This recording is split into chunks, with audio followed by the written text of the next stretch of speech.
Do you spend a good part of the year hunting down meat sales, and then because of time constraints, you just put the meat in the freezer and you'll get back to it eventually, right? This is my time of year to get back to it. Hello, everybody, and welcome to SuttonsDaze. If you're new here, my name is Lisa. We are all about pantry preparedness. I have this goal. It's probably unrealistic, but I want to get down to one freezer. We currently have 2 stand-up freezers, and I have been shoving stuff in there all year long with the intent of getting back to it when I have more time, right? So I am intentionally going through these freezers. I went through the one that we have in the garage, and I organized everything. I checked everything out, and I made a to-do list of what I need to do with the things that are in there. Now, some things I'm just going to leave, right? Pork chops, I don't can pork chops. They don't come out as pork chops. I don't can certain things. However, certain things I do. And I found an arm roast. It's a beef roast that I got on sale. And so I am going to can that up into vegetable beef soup today in order to make room in the freezer. Each little step makes a little bit more room. And that is my goal, because I want to shut down a freezer in order to save a little bit of electricity. And I'll turn it back on next spring, or I'll turn it back on when the sales start hitting again next year. But right now, let's get this stuff on the shelves. Okay, everybody, it's time for some vegetable beef soup. Look at that beautiful roast. Okay, so I am going to cut this up into chunks, and we are going to par cook it in the oven. There's still a little frost, but it doesn't feel like it's frozen. Well, the bottom part maybe. So I'm gonna cut it into chunks, and I'm going to brown it in the oven, basically because it's just easier than doing on the stove. If you want to sear it, then that's awesome. It adds a really great flavor profile to the beef, and you don't have to use an arm roast. This is just something I found on sale, and so this is what I have and what I'm working with. It does not have a lot of marbling in it, so this is going to be perfect for soup, whereas like if you were going to do a Mississippi beef roast, in my opinion, doesn't have enough marbling in it for it to be really good. So first, we just whack it up. And somebody's going to ask about the knife. The link for the knife is down below. I use this knife for quite literally everything. I love this knife. And I sharpen it with my Rada knife sharpener. Like 20 to 30 good slices across that thing. Wipe it off, and it is the bomb. Yes, it is. This is going to be some good soup. So you want to cut it about inch size chunks, right? And then get it on the cookie sheet. I've got the oven preheated to 350. Also, I really don't remove a lot of the fat. If you have a super fatty cut of meat, then you may want to, but I don't. It will dissipate in the canning process. It'll dissipate a little bit in the cooking process. But to me, it adds flavor. And even if I were to take this and put it in the oven, this would be tough, you know? But it's not tough once it's canned. It actually kind of does this vanishing act, and it just adds more flavor to the soup. So I am good without doing the excess work. Nobody needs more work. Nobody. Somebody's going to say, can I raw pack this? You can, but it would be a completely different process than what I'm doing. I am par cooking this, as in it's not well done, but it is cooked. And so for that, because it is cooked like that, it has the reduced time that you can use for soups, which is really great. I'll put the link down below from the National Center for Home Food Preservation on processing soups.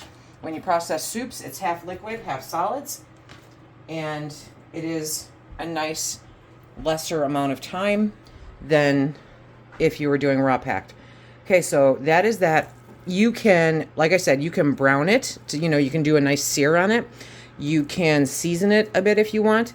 I am going to season the soup when I make the soup, so I am just putting this into the oven. For this recipe, I'm using 8 pounds. You don't have to use 8 pounds. You can use what you got. While the beef roast is heating up, we're going to prepare the broth and the vegetables. Upon further inspection, I only had two 12-ounce bags of frozen vegetables. So I may be adding a little bit of freeze-dried, but you can do whatever. You can add dehydrated, you can add freeze-dried. Just make sure to completely refresh them before you add them to the soup, okay? And you can do frozen, which will automatically heat up. Now I've got some bone broth. Look at that fat cap is staying in the jar. Okay, perfect. I don't need all that in my soup. So I'm going to, I've got great seal. I'm going to empty 3 quarts. Okay, this like never happens. I love it.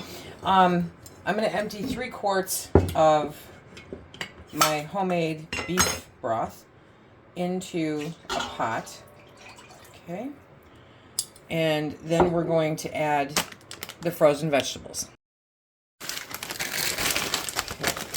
we're just going to add these right in to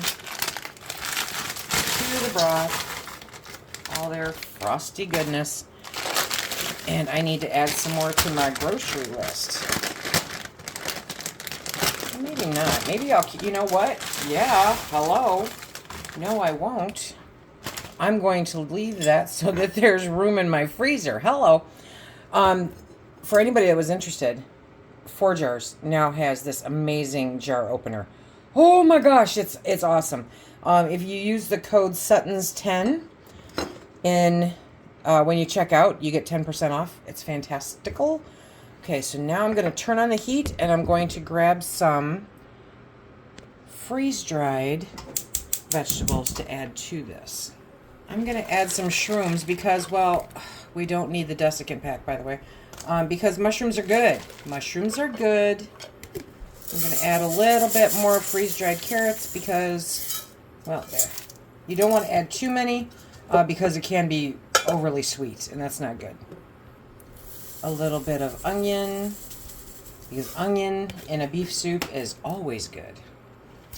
I think it has enough green, so I'm going to add a little bit more corn in there, just to give the color a little more diversity. And we're going to bring this up to a boil. We're going to let those vegetables refresh and cook. And then I may be adding some more broth. Now the fun begins. So I pulled this out of the oven. Okay, these are all cooked up nicely.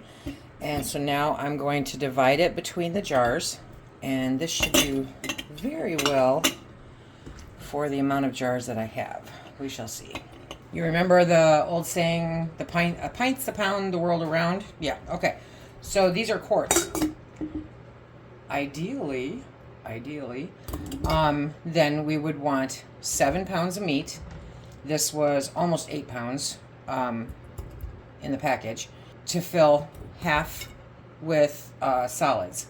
So this is going to work out beautifully. I am super excited about this. And it just smells amazing. So you see all those juices there in the baking sheet? Ha ha ha ha, yeah. We are going to take those juices and we're going to add it to the pot with the vegetables and the broth so that it goes right back in. It has all that great meat flavor so that we're not missing any little thing. Nothing goes to waste. Everything is going to taste amazing. Why 7 quarts? Now, you don't have to make your recipe to fill all 7 quarts, but it does have to fill at least 4. And quite honestly, the reasoning behind vegetable beef soup is you don't have to use all that beef. We happen to really like beefy soups, and so that works for us. You can make your beef really stretch when it comes to soups.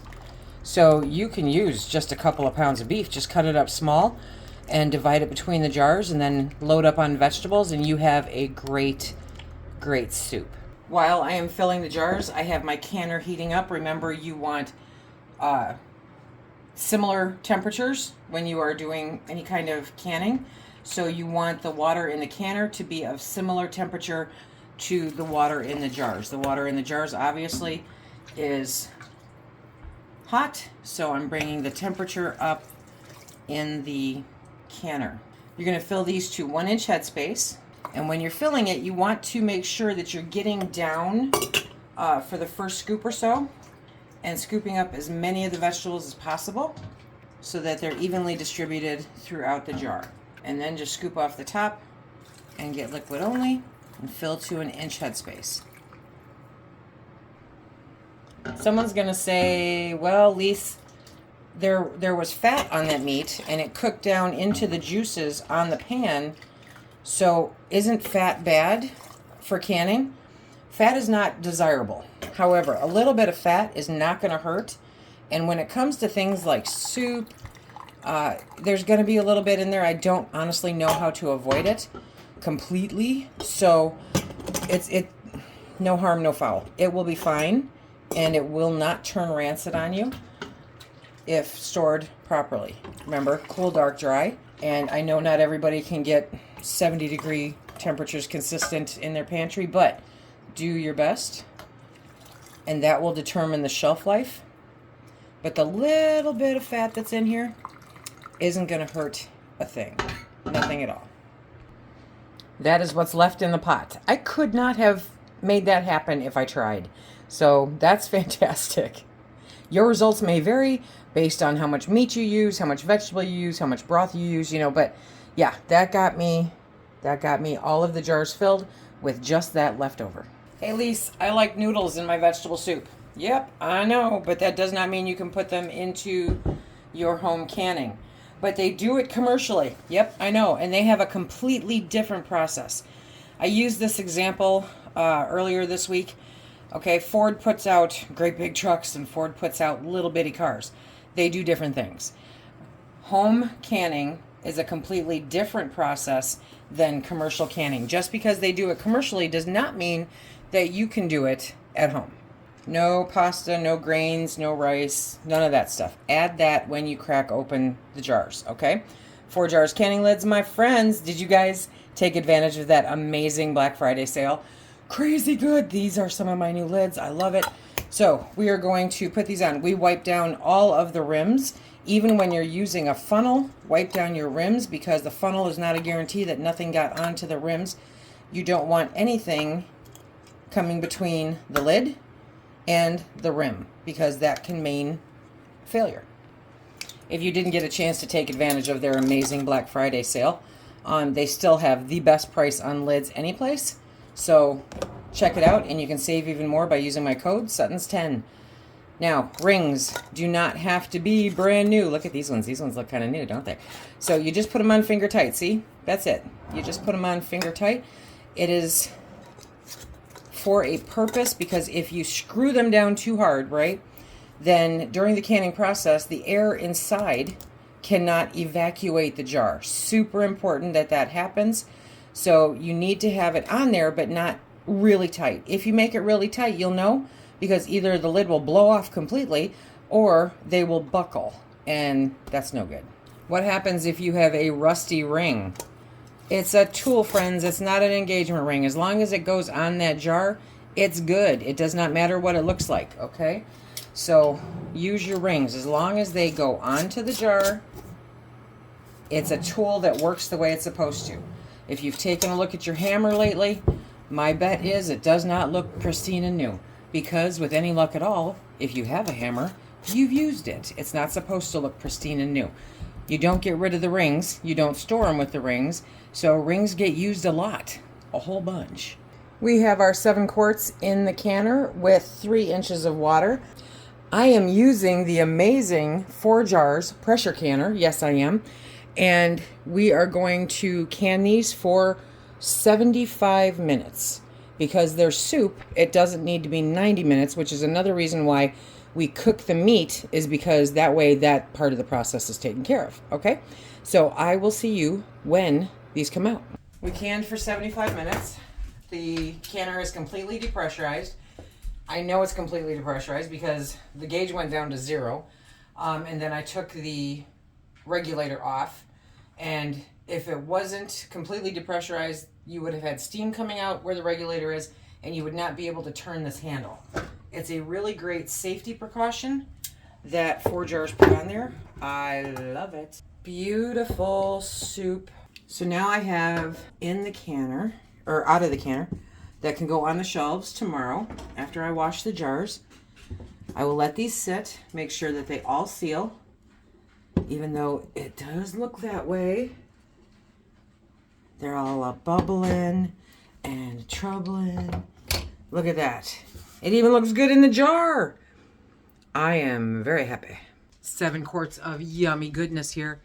This is fantastic. Quick, easy meal, healthy, not all those extra preservatives that you have when you are buying store canned soups, right? So this is good. If you want to check out more soups that I can, check out this playlist right here. And until next time, everybody, be safe.